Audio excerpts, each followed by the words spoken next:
From exploration to workforce optimization, AI is playing an exponentially increasing role in mining. Anastasia, what challenges can mining companies in Africa face when integrating AI into their workforces? Yeah, so actually AI requires a lot of data. So the most important thing before starting implementation of AI is to clean up the data, because the data actually, if the contaminated or like bad data gets into the system, then the entire AI-powered infrastructure would be contaminated by the bad data. But the second part, I think, of answer to this question is ability to AI literacy, so ability of people to actually work with AI properly. And here we have to educate people and workforce very fast on using AI and actually staying up to date with the new technology. Is that a challenge that's the same in Africa as the rest of the world, or is it slightly different components? Yeah, I think the specifics of Africa is that it's you still have to work on finding good connection to the internet, so having a lot of computer literacy and making sure that people, when they start working, already know how to use AI right away. So in a way, there is a big challenge on having that gap in Africa, but also there is a possibility to leapfrog what other countries and Western regions. Yeah, definitely. And I know AI can also be used in an environmental context. How do you think AI technologies can be leveraged to reduce the environmental impact of mining operations in Africa, especially in regions where sustainability is becoming increasingly scrutinized? Yeah, I think in all regions, and especially in all African regions, sustainability is being increasingly scrutinized. And also, right now, a lot of mining and metal producers have to face sustainability regulations and compliance requirements coming from various parts of the world, regardless of where they produce, and especially if they produce in Africa.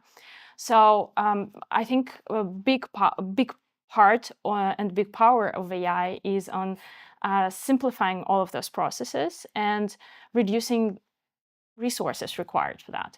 And resources means also environmental resources. So there are fantastic startups that work on more efficient AI-based exploration.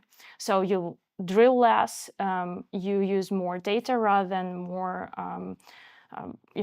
on the ground operations, and you have less waste because you do a lot of predictive analytics and make better extraction, and so on and so forth. And as far as I know, quite a few of those startups will be joining mining Indaba next year, so it would be an exciting conversation. But additionally, also, it's a lot of operational efficiency.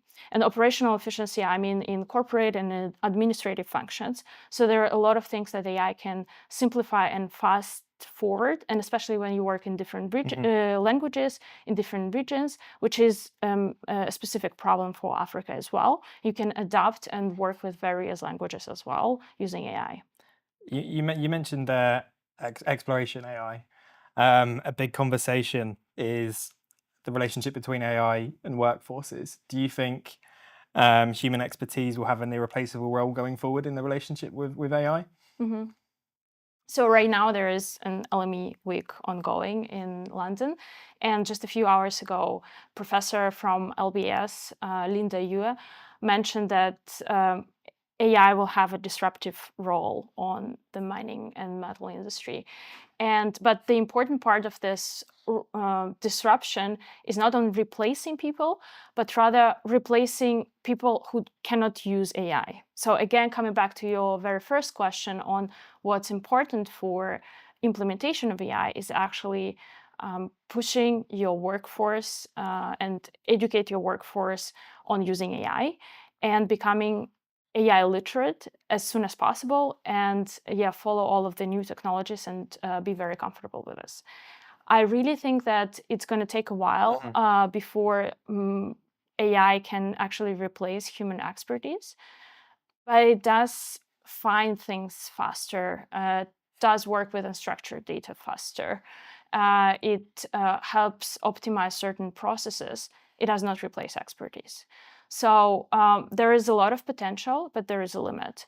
So in many occasions where you have tailored industry solutions, you can have very well performing AI mechanisms that capture, let's say, cover 60 or 70% of the typical process. But the top margin of the expertise will still stay with people. So as Linda Yue said, giving example of medical professionals, she said, radiologists will not be will lose their jobs. Radiologists who don't know how to use AI will lose their jobs. So this is the thing that's happening. And of course, there will be many more new roles created thanks to AI. And I think the big important part of this is that using AI, mining and metal producers, they can reduce their costs in different ways. And reducing costs essentially creates a lot of economic benefits for producing further in the region that is very much dependent on the commodities sector. You mentioned the future with AI with high skilled workers. What do you see the future for those that don't necessarily possess that high skill set? I actually think that AI is only dangerous to people with high skills. Oh, okay. Because that's a replacement for white collar workers, not for blue collar workers. For blue collar workers, I think AI is actually a very strong help on improving health and safety conditions on the sites. There are also a lot of companies, not startups anymore, that create digital twins of the mines and of the different maybe operating sites, also maybe even vehicles, and help to do the predictive maintenance, ensure that that you work in safe conditions. So for blue collar workers, I think there is nothing to worry about. There is definitely a thing for white collar workers to worry about, and the solution is to get educated. Well, hopefully that's a reassurance for blue collar workers. I know you mentioned a minute ago around the cost savings. What do you think the financial and operational benefits of AI are outside of that? Well, in every process, there would be benefits. And essentially, right now, whenever you see a new company appearing, you always see some part of their value proposition is the use of AI, because it just makes sense. It just makes sense. So that is why you would have optimization in every process. So from exploration, as I mentioned already, to trading processes, right? More efficient trading, to corporate administrative processes, reporting processes, especially now where you have so much pressure on reporting to and disclosing information in various formats for various frameworks. And if you produce in Africa, even additional voluntary frameworks that you need to follow, or you better follow, and etc., etc. So there is a lot of optimization in across the entire process map of the mining operations. Yeah, the sustainability frameworks is very interesting at the moment. You and I have seen each other across the world at various different conferences, and it's always been one of the hottest discussed topics. How do you think The dramatic one. Yeah, exactly. It's always very dramatic, isn't it? How do you think AI fits into this discussion, especially in the context of how many frameworks there are? It can be confusing for people. It's confusing for me, I know. How does AI play into that? Yeah, I think it stems from fundamental beliefs of whether there will be one universal framework or not. And I belong to the tribe of people who think that there won't be one framework ever. There might be some unification, but for many years we are trying to do that, and we just create yet another standard.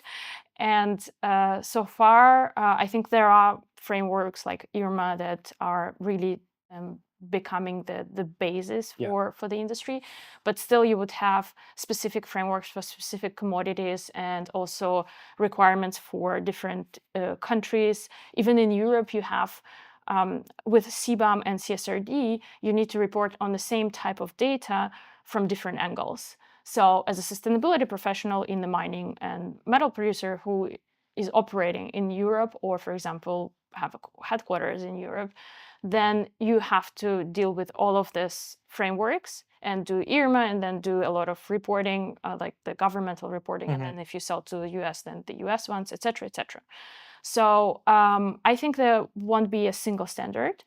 And we need to create tools that help sustainability teams to deal with this complexity, because they are not reporting specialists, they are sustainability specialists.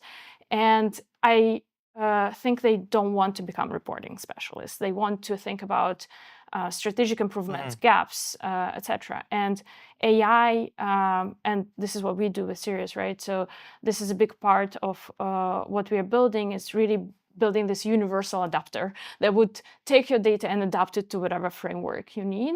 And of course, there is a layer of human expertise that adds on top, and you need to understand the difference between the frameworks, but you have a lot of help and a lot of guidance from the tools, and also a lot of manual work that is done by AI. So this is, and I see also in different industries other solutions appearing with the same idea, and I think that's the key to for AI to be able to create this narrative. So AI essentially is a work with language, right? So the narration part in sustainability is 80% of the work, right? You need to explain how you do things, where did you get this data, etc.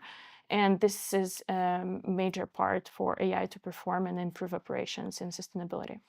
You mentioned there we need to create a toolkit. Has that started? Have we created it? I know it's a lot what you do at Sirius. How far along is that process? Yeah, of course. So we already worked with the largest metal and mining producers. So the way we do that, we take information from all of the unstructured resources that a company has. So it could be policies, processes, sustainability reports, audit reports, extracts from ERP, etc. And we build this unique sustainability profile of a company that we call sustainability twin. And then this sustainability twin is used to transform the data to any necessary format and then share it with the ecosystem. And yeah, so the future towards like the future that we see is actually powered by those sustainability twins. So as a sustainability team, you don't need to constantly move one number from one spreadsheet to another spreadsheet, because this is not why you became a sustainability professional. Anastasia, thank you for your insights around AI. The future seems uncertain, but for sure that AI will be involved in one way or another. Thank you all for watching, and if you want to hear more about topics like this, please join us at Mining Indaba.